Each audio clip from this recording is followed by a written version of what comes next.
Baik, salam sejahtera untuk kita semua. Terlebih dahulu, kami dari kelompok 2 ingin mempresentasikan hasil kerja daripada kelompok kami. Terlebih dahulu, saya memperkenalkan anggota kelompok kami. Yang pertama, Meti Ivana Finis. Yang kedua, Flora Diana UP. Yang ketiga, Despi Moa. Yang keempat, Dodi Aloysius Bahan. Yang keempat, Arel GL Sairo. Yang kelima, Lerianto Yupardi. Dan yang keenam, Bilkam Tapatap. Jadi baik Pak, kami dari kelompok 2, kami akan mempresentasikan atau memaparkan materi mengenai teori-teori sosial klasik. Jadi di sini saya sebagai pemateri pertama. Jadi yang pertama kita melihat tentang teori struktur konflik. Teori struktur konflik, teori ini berpandangan bahwa jika masyarakat tidak setara, maka manusia tidak hanya dihambat oleh norma-norma dan nilai yang dipelajari melalui sosialisasi. Manusia juga dibatasi oleh kemudahan yang dia miliki oleh karena posisinya dalam struktur ketidaksetaraan dalam masyarakat mereka. Ini menekankan pengaruh perilaku dari distribusi kemudahan yang tidak merata yang dalam masyarakat biasanya dikaitkan dengan teori struktur konflik. Ada beragam struktur ketidaksetaraan di masyarakat. Kemudahan yang tidak setara yang melekat pada kelompok tersebut juga bermacam-macam. Berbagai kelompok bisa memiliki kekuasaan, wewenang, prestis, kekayaan, atau kombinasi unsur-unsur tersebut dengan kemudahan lainnya. Bagi teori ini, yang melekat pada masyarakat yang tidak setara adalah konflik kepentingan yang terhindari antara yang berpunya dan yang tidak berpunya.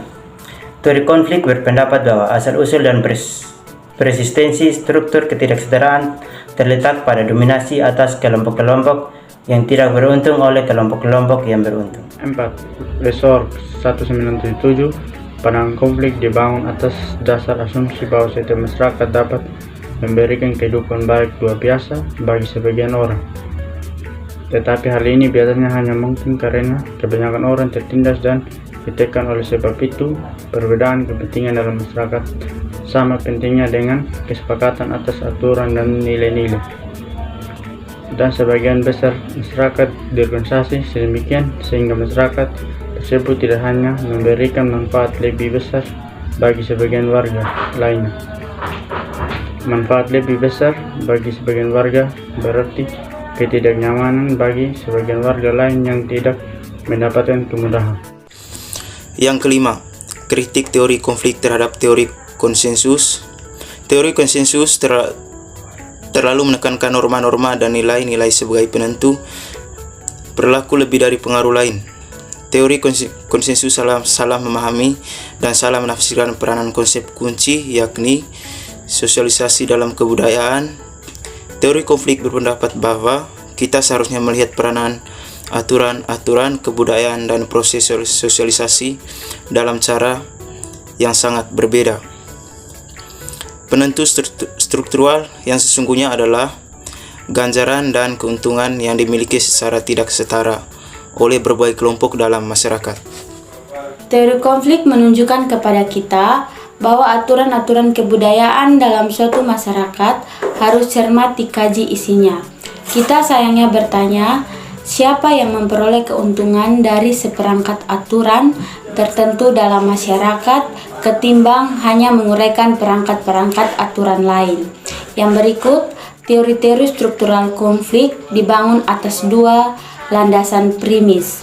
Yang pertama, struktur sosial terdiri dari kelompok-kelompok yang menikmati keuntungan yang tidak setara kepentingan-kepentingan dalam kelompok-kelompok ini dalam keadaan konflik satu sama dengan yang lain.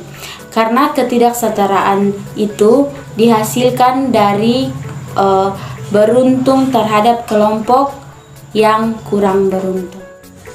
2. Ketergantungan sosial. Ketergantungan sosial dalam masyarakat tersebut dipertahankan dengan menggunakan kekuatan, baik dengan kekuatan paksa maupun dengan kekuatan melalui sosialisasi.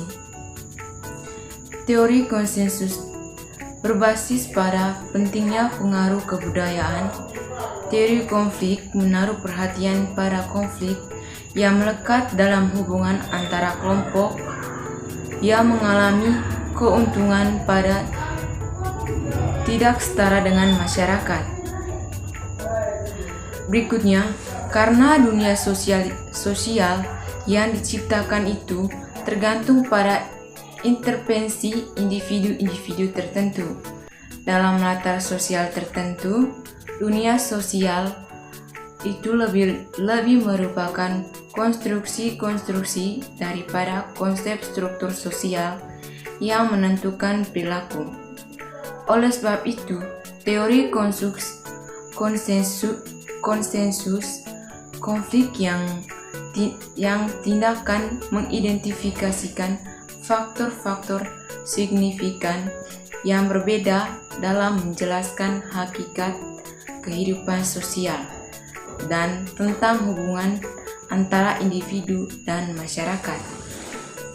Baik, itu saja materi dari kelompok kami. Sekian dan terima kasih.